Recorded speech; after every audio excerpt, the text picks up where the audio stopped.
大家好，欢迎回到宋说新语。在当地时间5月21号下午新加坡航空公司的 SQ321 航班遭遇了严重的空气的这个颠簸紧急备降到了这个泰国的机场。那这次事故还是比较严重的，造成了2人死亡，30多人受伤。新加坡航空公司说这个飞机上一共是带有是211名旅客和18名机组成员。这个飞的机型是737-300ER原来是计划从伦敦飞到新加坡，结果靠近缅甸的西海岸的时候突然遭遇湍流那么我看一下具体的这个飞行路线这是在飞机上短暂的一个视频，可以看到人的这个表情肃穆很悲伤，然后满地的都是这个餐盒垃圾等等，说明当时可能是正在供餐期间。这是 FlightAware 网站的一个数据我特意找到了所有的飞行高度数据间隔一段时间的数据。那么从里边可以看到有一些急剧的变化。那我们先看一下它飞行的这个路线的情况飞行路线还是比较直观的，是吧？我们给大家看看。我把高度也打开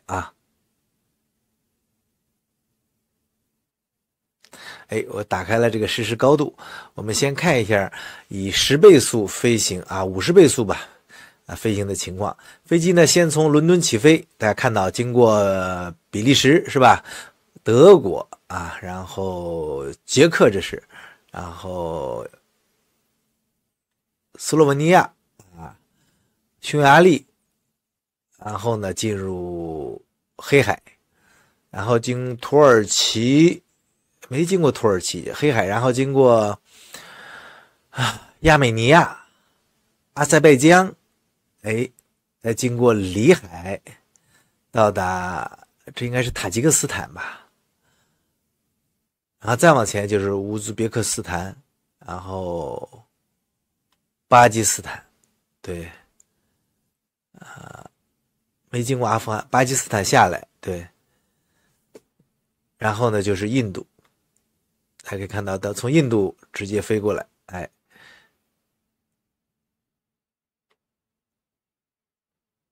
然后就是孟加拉没经过孟加拉经过北印度洋安达曼海，就在这个位置。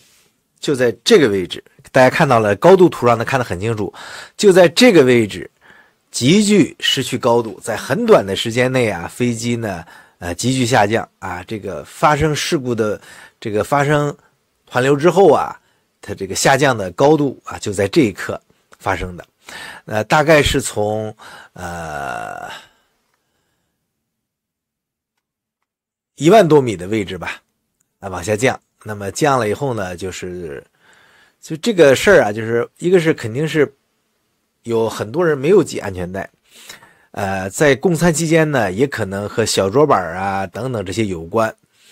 30人受伤，飞机再有211人加上机组人员240人，基本上是1/8有8个人就有1个人。加上我们猜测可能是当时正在供应这个餐食。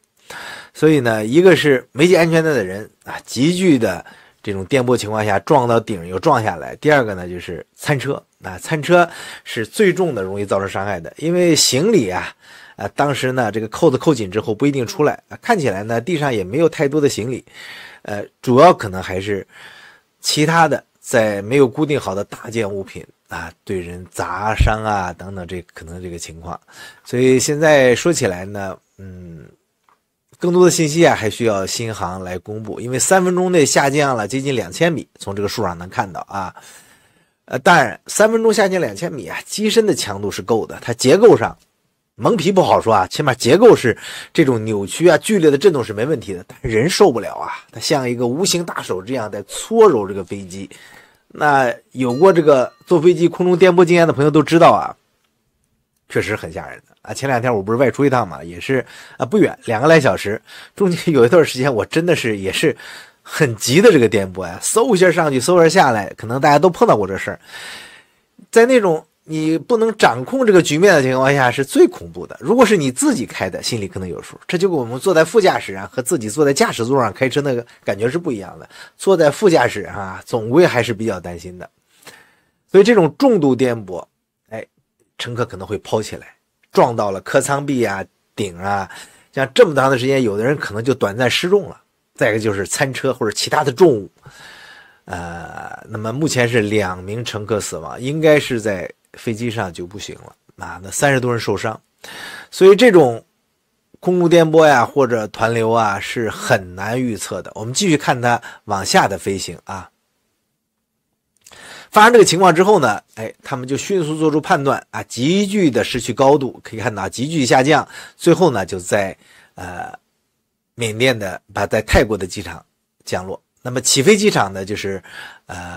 英国的希斯罗机场，从这儿起飞，看到了，然后呢紧急备降到了泰国的机场。这个事儿现在来说，你说天气情况啊，机组人员的处置，他的能力大概在一个什么水平，应该有多大责任，这个还很难说。说实话，到这种事的时候啊，这真的就是一种不可控了，就是一种怎么说呢就是一种天灾了，应该就是一种天灾。这个就跟我们说这个交通事故能不能预防道理一样，这个团流能不能预防呢？难啊！你有气象雷达，或者是除非前面有人遭遇了，他给整个这个航空管理部门预测，这个就是告知可以的。像这种情况下，第一时间告知了空中交通管制单位，后边飞机可能会少出现这个情况。那么在经常容易发生这个团流的位置呢，航班规划避开也是有可能，但是这个呀很难啊，就是先进的天气雷达系统也难以侦测到高空中的每一个团流啊。关键还是我们要说的，给大家提醒的，要系好安全带。安全带啊，是可以说飞机上啊，就是每一个关键的这种要求措施，什么收起小桌板是吧？调整座椅靠背，打开遮光板，这些东西都是有血泪教训的。你像那个小桌板，如果颠簸你急剧动的时候，它很有可能会挤伤你的肋骨，甚至会更大的损害。你比如说遮光板，你看不到机外的情况，很多时候就会耽误救援啊，或者你逃生的可能啊。那当然像安全带就不用说了，那颠簸的时候应该说受伤的这些人，除了被砸伤的系了安全带被砸伤的乘客之外，其他的受伤我相信都是没有系安全带的啊。这个安全带的发明啊，我们之前讲特斯拉那个汽车的时候啊，就是电动汽车出事的时候，我们说我们建议给沃尔沃的那个发明安全带的那个工程师啊，立一个类似于舟山南海大佛那样的雕像。这个人是救人无数啊，那真是如果他还是活着的话，那就是活着的观音啊。安全带的发明是发生事故和灾害之后啊，人生存的概率大大提高了啊！不管是怎么样的一根绳子，只要能让你避免最初的速度，你就能幸存下来。现在看起来呢，我们很多朋友啊，其实比如坐飞机啊，不是谁都有条件坐商务座是吧？商务舱的，你坐在后边经济舱里边难受，挤得慌啊，然后自己出来溜达溜达，上厕所什么的，这些时候啊，都存在相当的风险，因为没有人能告诉你什么时候会发生这个颠簸团流啊。很多时候广播的时候已经晚了，这种不稳定气流的范围大小都不可预测，方向速度也不可预测，所以这时候你怎么办呢？你只有赶紧坐下来，扣上安全带。如果周边没地方，那你怎么办呢？让周边的人抱住你，当然他反应也要快，或者你蹲下来。大家知道那个座椅下边是有一个金属杆的，那个是什么呢？就是那个行李的那个行李的固定杆，你抓住那个东西也行啊。绝大多数情况下呀，这个抓着座椅靠背上面那个纺织品啊，就是那个罩啊，是没有什么用的啊。你上厕所的时候，那不用说了，到处都是扶手，你紧紧抓住，啥也不要顾了，裤子都不要提了啊。在通道里走的，你就赶紧蹲下，抓住一切能抓住的固定东西，主要是那个座椅的把手是一个，座椅的脚柄啊等等这些。再一个，如果是你在小车啊，就是那个送餐饮的小车附近的时候，如果你系着安全带，你务必啊想办法帮一下，让两边那乘客都抓住那个小车，尽可能的抓住，因为你不抓住啊，受影响的可能就是你。那个东西抛起来之后，最可能的就是砸伤两边的人。像这一次这2名乘客是没有系安全带啊，被这个就撞顶以后啊，因某种角度不合适，正好啊颈椎受损伤了，脑子受损伤了，还是被小车砸的，还在新航还没有公布啊。所以现在啊，这个从概率上说呀，实际上飞机啊依然是，不是说飞机啊，民航啊依然是世界上最安全的交通工具，没有之一。但是啊，总是有意外发生。像我印象中15年的时候，15年也是夏天8月份吧，海航的一个航班从成都飞往北京的过程中啊，在4200米啊就发生了这个事故啊。发生事故之后呢，实际上就出了一系列的问题。当时有人受伤，没有人这个死亡啊。这是我们看到的呀，当时事发地区的这个天气情况，我给大家看一下。事发地区呢就在安达曼海上边，就泰国和缅甸这个狭窄走廊的边上这个位置。那么这是海拔，我看看啊，这是海拔啊，这是海平面的。我们看一下海拔1万米左右的。当时的这个气流啊，这个高度啊，从这个天气形势图上看不出太大区别了，风速各方面都正常，但是呢，依然是造成了特别大的损失。所以到现在为止啊，这个航空事故啊，我们之前也介绍过很多次的这种航空的特大事故，有些事故啊，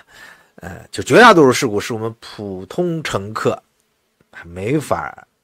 处置和预防的。飞机不是你开的，它要死要活你是管不上的。但是面对这个气流颠簸啊，面临这个不稳定的这个天气状况的时候，系上安全带，是你能做的，也是保护你的唯一的正确的手段。那好的，这就是关于新航 SQ321 航班遭遇空气颠簸造成重大事故的这么一个介绍。谢谢大家收看，你有什么想法呢？可以在评论区留言，咱们下次再见，拜拜。